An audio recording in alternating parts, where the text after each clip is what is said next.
Bismillahirrahmanirrahim. Assalamu alaikum wa rahmatullahi wa barakatuhu. Dear students of 9th class, hope you are fine.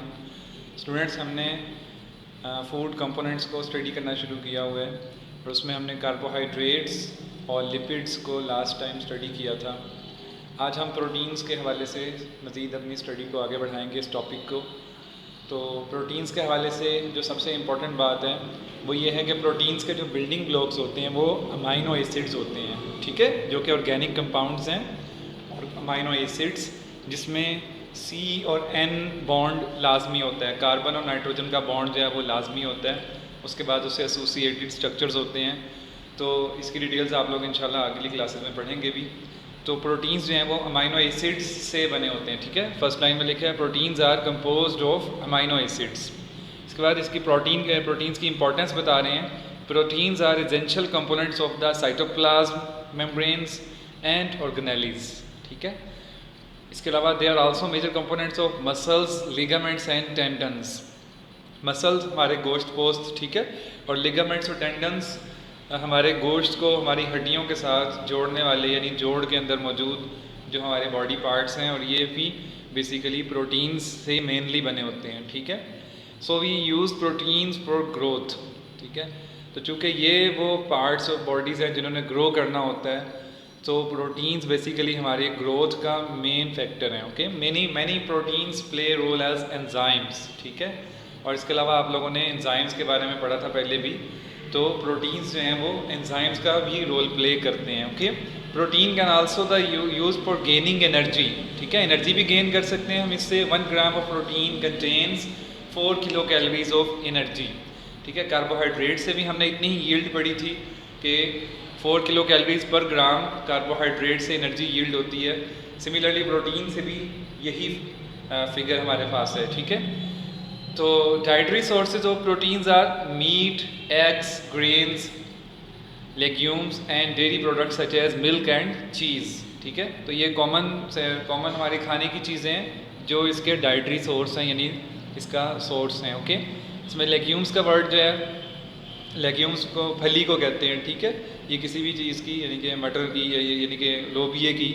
तो ये इसके अलावा जो है दूसरी जो चीज़ें हैं, मीट, एग्स, ठीक है, मिल्क, चीज़, ग्रेन्स, ठीक है, दालों में भी। और आप हैरान होंगे कि जो हम दालों से जो प्रोटीन हासिल करते हैं वो नियरली इक्वल होती है मीट से, ठीक है, गोश्त खाने से, ठीक है। तो ये जनरल परसेप्शन बनी हुई है ना कि गोश्त नहीं खाएंगे। हाँ, गोश्त खाना चाहिए, सुन्नत भी है, और वैसे भी हर चीज़ हमें बैलेंस्ड तौर पे लेनी चाहिए, ठीक है, अपनी डाइट में। लेकिन जो दालें वगैरह होती हैं उनकी भी इम्पोर्टेंस प्रोटीन्स के एतबार से उतनी ही है जितनी कि मीट की है, ठीक है। और इसी तरह से मिल्क को अपनी डाइट में ज़रूर हिस्सा बनाएं, ठीक है। आजकल के दौर में हम मिल्क प्रोडक्ट्स जो बनी बनाई पैकिंग में आती हैं उनको तो बड़ा प्रेफर करते हैं। तो मेडिकली उनका ज़्यादा इस्तेमाल, ज़्यादा यूज़, बहुत ज़्यादा यूज़, ठीक है, वो बिल्कुल मुनासिब नहीं है, ठीक है। फ्रेश मिल्क यूज़ किया जाए। बहरहाल student, proteins are can be converted into carbohydrates. ये किस तरह होता है, जब हम प्रोटीन्स को अपनी फूड का पार्ट बनाते हैं तो ये हमारी फूड डाइजेस्ट होती है और प्रोटीन्स जो हैं ये अमाइनो एसिड्स में कन्वर्ट हो जाते हैं। इन अमाइनो एसिड्स को फिर हमारा लिवर जो है वो मुख्तलिफ बायोकेमिकल रिएक्शंस के ज़रिए से इसको ग्लूकोज के अंदर, यानी कि कार्बोहाइड्रेट्स के अंदर कन्वर्ट कर देता है। यूँ हमारा लिवर जो होता है वो प्रोटीन को एक एनर्जी सोर्स बना लेता है हमारी बॉडी में, ठीक है। इसके बाद नेक्स्ट हमने पढ़ना है बच्चों मिनरल्स के बारे में, ठीक है। What are minerals? Minerals basically inorganic elements, ठीक है। Minerals are the inorganic elements that originate in the earth and can not be made in body, ठीक है। तो हमारी बॉडी में ये नहीं बन सकते हैं, हमें ये जाहिर है इनको ये अर्थ से ओरिजिनेट होते हैं। They play important role in various body functions and are necessary to maintain health, ठीक है। इनके भी हमारी बॉडी में डिफरेंट फंक्शंस हैं, जैसे आपने प्लांट्स के हवाले से पढ़े थे, उसी तरह से इनके बारे में भी है। Most of the minerals in human diet come directly from plants and water और इनडायरेक्टली फ्रॉम एनिमल फूड्स, ठीक है। डायरेक्ट सोर्स ऑफ मिनरल्स जो हैं वो प्लांट्स हैं, कि हम प्लांट्स से ही वो मिनरल्स ऑब्टेन कर लेते हैं। और वाटर के अंदर भी माइनर अमाउंट में मिनरल्स जो हैं वो मौजूद होती हैं। इसके अलावा इनडायरेक्टली जो है वो हम एनिमल फूड से, यानी पहले एनिमल्स उसको अपनी फूड बनाते हैं और फिर उनके थ्रू हम उनको अपनी फूड का पार्ट बना लेते हैं। Minerals are categorized into major and trace minerals, ठीक है। मेजर मिनरल्स की बात करें, major minerals are required in the amounts of 100 mg milligrams, ठीक है, और मोर पर डे, ठीक है। वो मिनरल्स जिनकी रिक्वायरमेंट हमारे लिए 100 mg या इससे ज़्यादा है, while trace minerals are required in the amount less than 100 mg per day, ठीक है। इसका बच्चों इसके लिए टेबल दिया हुआ है, ठीक है, हम उस टेबल को भी स्टडी करेंगे।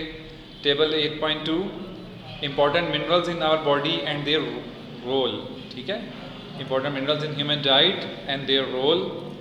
तो इसमें सबसे पहले हम स्टडी करेंगे सोडियम। सोडियम का इन्होंने क्या रोल लिखा है, fluid balance in the body, ठीक है।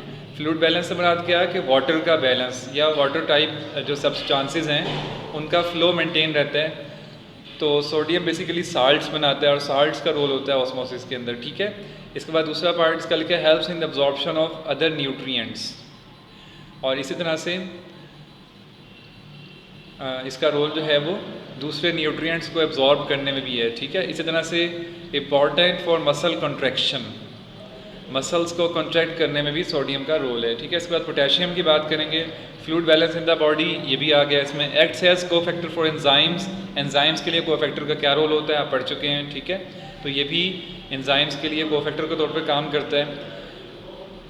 इसके अलावा नर्व इम्पल्स ट्रांसमिशन, आगे जो लिखा है नर्व इम्पल्स, नर्व इम्पल्स क्या होता है कि हमारे ब्रेन तक जो मैसेज जाता है थ्रू नर्व्स, ठीक है, हमारे सेंसरी ऑर्गन्स भेजते हैं तो उनको ये कंडक्ट करते हैं। इसी तरह से हार्ट फंक्शन, ठीक है, और ब्लड प्रेशर, ठीक है। इसके बाद क्लोराइड की बात करें तो fluid balance in the body और कंपोनेंट ऑफ हाइड्रोक्लोरिक एसिड, ठीक है। इसके बाद हम बात करेंगे कैल्शियम की।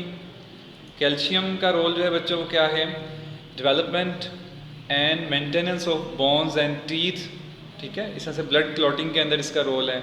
सिमिलरली मैग्नीशियम और फॉस्फोरस जो हैं ये भी जो हैं इनका रोल है development and maintenance of bones and teeth. तो बोन्स एंड टीथ के लिए जो मेन हमारे एलिमेंट्स हैं वो कैल्शियम, मैग्नीशियम और फॉस्फोरस है।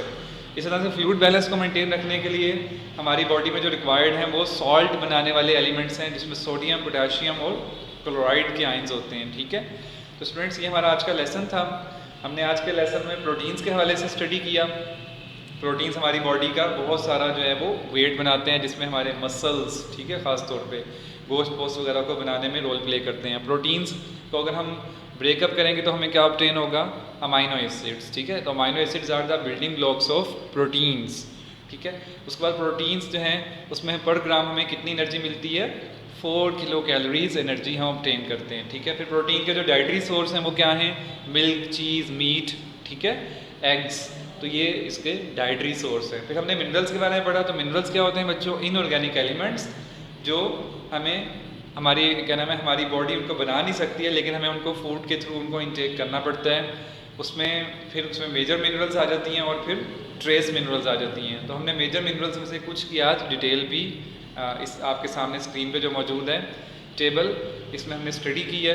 इंशाल्लाह इसी टॉपिक को कल से कंटिन्यू करेंगे। तब तक के लिए अल्लाह हाफिज़।